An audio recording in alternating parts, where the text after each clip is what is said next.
محترم اساتذہ کرام، عزیز بچوں، آج اس آزاد ہندوستان میں آزادی کا 75واں جشن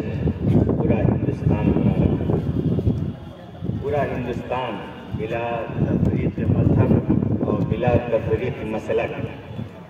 تمام لوگ جشن آزادی منا رہے ہیں، اور اس آزادی کی خوشی میں اپنے سارے مشغولیات اور اپنی ساری چیزوں کو چھوڑ کر اس جشن کو منانے میں آج مشغول ہیں۔ یہ آزادی، اس آزاد فضا میں ہم سانس لیتے ہیں، گرچہ یہ صرف رسم اور زبانی ہے۔ آزادی کا جو مطلب عدل و انصاف تھا، وہ مطلب آج نہیں ہے۔ وہ مقصود اور وہ مطلب مفقود ہے یا ختم ہے۔ اس عدل و انصاف پر مبنی جس آزاد حکومت کا قیام 15 اگست 1947 میں ہوا تھا، اس آزادی کے جو مقاصد تھے،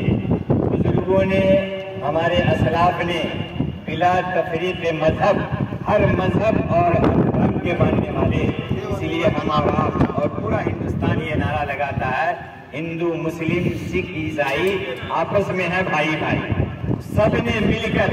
مکمل، چاہے وہ علماء کی جماعت ہو، صحابی کی جماعت ہو، دانشوروں کی جماعت ہو، اور شاعروں کی جماعت ہو، ادبا کی جماعت ہو، یہاں تک کہ ہمارے ملک کی جانباز اور بہادر عورتوں نے بھی اس ملک کو آزاد کرنے کے لیے، انگریز کے ظلم و ستم اور اس کے چنگل سے آزادی دلانے کے لیے مسلسل 200 سال تک محنت کی۔ اتنی آسانی سے اس ملک کو آزادی نصیب نہیں ہوئی، بلکہ اس کے لیے بے شمار جانی اور مالی قربانیاں اس وطن کے لوگوں کو پیش کرنی پڑی، اور جس کی ایک لمبی فہرست ہے،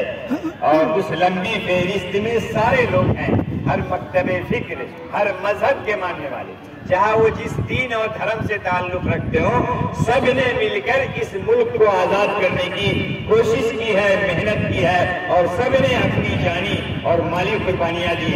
خصوصیت کے ساتھ، جیسا کہ ہمارا آپ برابر سنتے ہیں، علماء کا ایک بہت بڑا طبقہ اور مختلف تحریکیں، مختلف تنظیم اور مختلف جماعتوں نے اس میں بڑھ چڑھ کر حصہ